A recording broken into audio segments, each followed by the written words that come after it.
What's up, ladies and gents? One, your host here, and I've got some new info on skills and tiers for Starfield. Now, obviously, all of this stuff has been leaking throughout the last few weeks or whatever as people are playing it, and they're kind of discussing a little bit about the different skills and tiers that you can do. I'm not going to go over every single one of them. I'm just going to go over a few that I find to be something that I'm going to be the most interested in.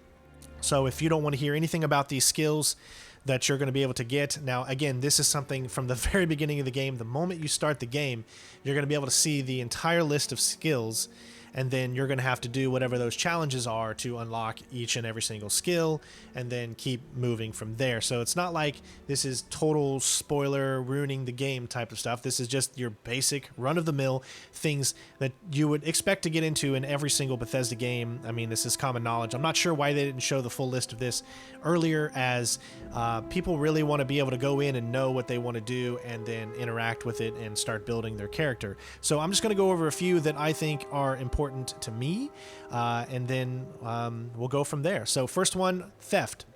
So it's while not entirely honorable and certainly not legal, it is nonetheless occasionally necessary to discreetly remove property from someone's person. So as you've seen in the direct gameplay, with every single skill, there are tiers that you can do. There's ranks as well.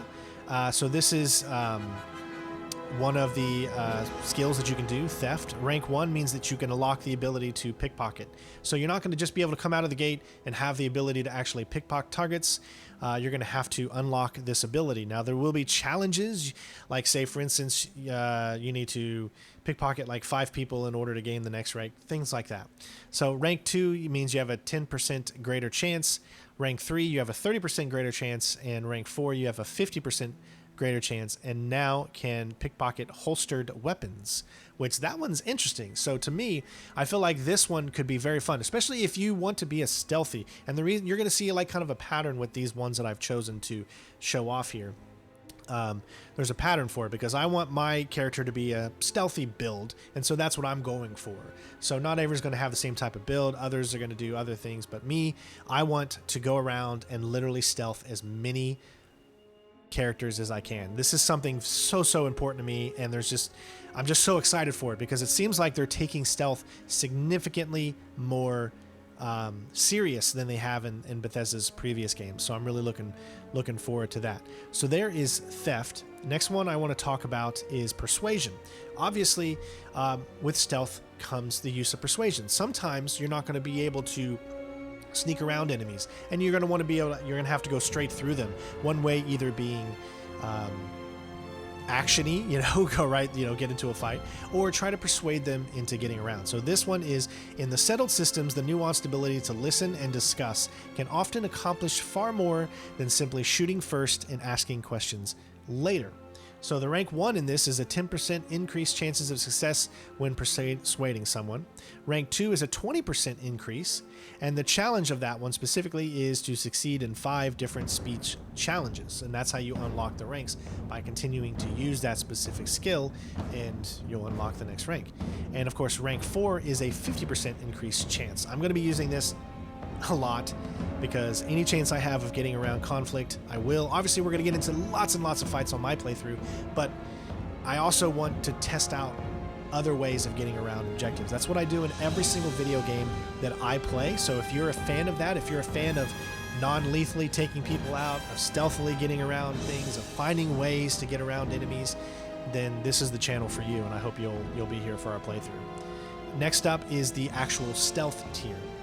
So, for a combatant who values discretion above all else, the ability to approach a target while undetected and kill with a silenced weapon is as terrifying as it is effective. Rank 1 means you get to add a stealth meter. How awesome is this? We're going to actually have a stealth meter that tells us, I guess, when we're stealthy. And you also get a 25% more difficult to detect while sneaking. Suppressed weapons do an additional 5% sneak attack damage. That is just rank 1. Rank 2 upgrades the stealth meter. You are 50% more difficult to detect while sneaking, and suppressed weapons do an additional 10% more.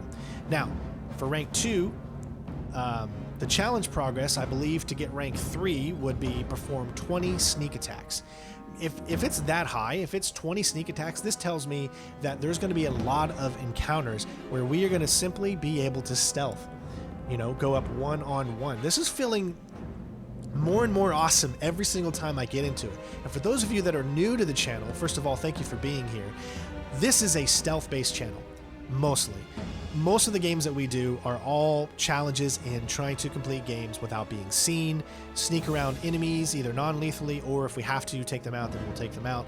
But we do 100% walkthroughs for like the Assassin's Creed series, 100% walkthroughs for all the stealth games like Hitman, Splinter Cell, Metal Gear Solid, those types of things. And anytime that I, as a gamer, can utilize those specific features from those games into whatever I play, then I'm going to do it. I always try, I wouldn't necessarily try to break games, but I always try to get the stealthiest out of a game that it will allow me. And I'm just loving the fact that there is an emphasis on stealth in this game, and I think it's going to add so much more fun. There's also skills like fitness.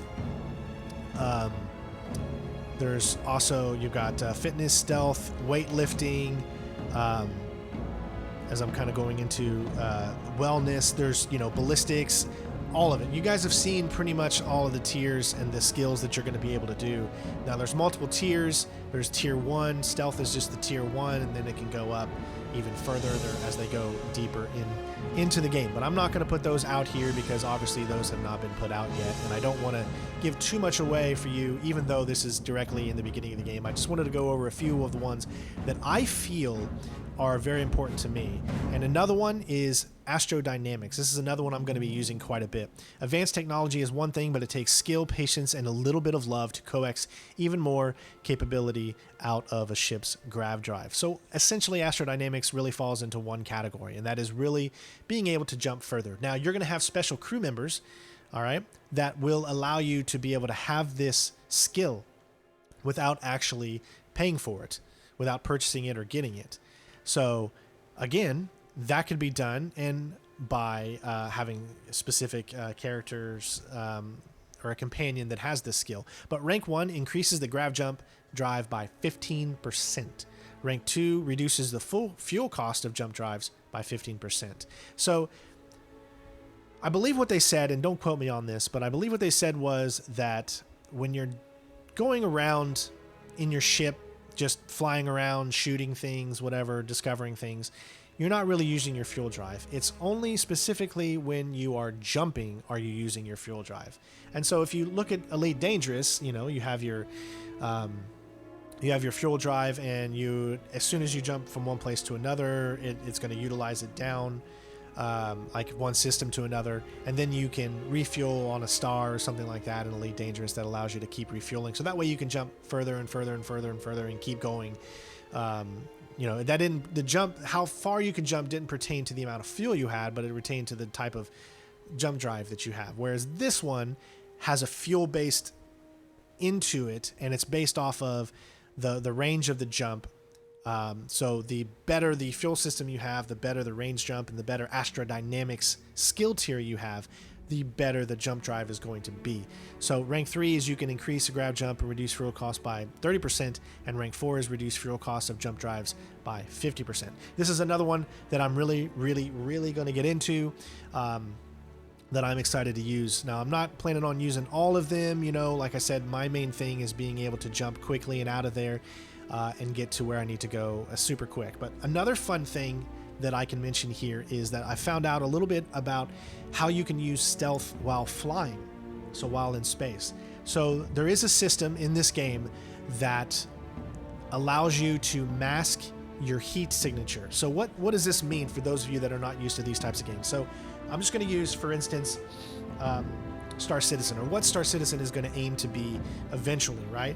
You're going to be able to reduce your systems, like your, say, reduce your shields, reduce your power consumption, so that you produce the lowest level of heat signature out there. Meaning that if an enemy is flying throughout space and you're getting semi-close to them, you're going to show up on their radar if your power signature is off the level. So we've all seen in the gameplay that you have these allocations to your power systems, right? There's allocations to shields, energy, that has to do with your ship, your weapons, all that kind of stuff. So the lower you have those specific systems, so the ones that you really only want to put in is specifically the engines, because you want to be able to move your ship, you know, from point A to point B.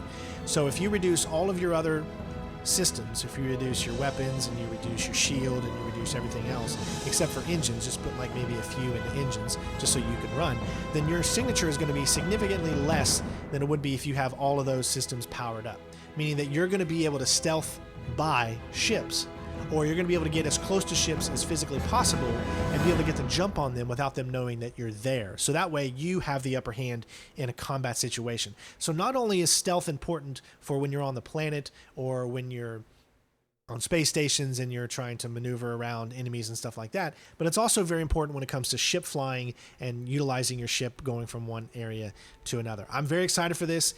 It's going to be implemented in Star Citizen as well. It's not really implemented just yet. I mean, it's very minute, but it's heavily going to be like a feature of that game as well. But the fact is that we're going to get it in this RPG game really, really makes me excited. As I said, stealth seems to be something that Bethesda is taken serious, and they're giving us stealth fans more of a chance to play. And for one, I'm excited about that. I want to know, are you excited? Is this how you're going to play? Are you going to be one of those that reduces your signatures in space so that you can get around enemies or you can get the sneak attack on enemies?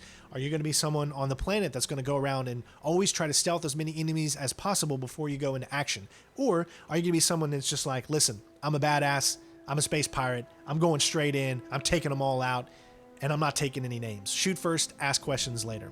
Let me know who you plan on being in Starfield. We're less than a week away, everybody. More and more information is coming out on the game, and I am just so freaking excited to be able to play. I cannot wait, and I hope you guys are excited as well. If you're new to the channel, don't forget to hit that subscribe button, as there's all kinds of videos on this channel from stealth games and just really all types of games. And become a member, become a Patreon. Thank you to those members and Patreons for making it possible for me to continue to make these types of videos. I love you all, and I cannot wait to see you in Starfield. We'll see you next time. Peace out. Bitches.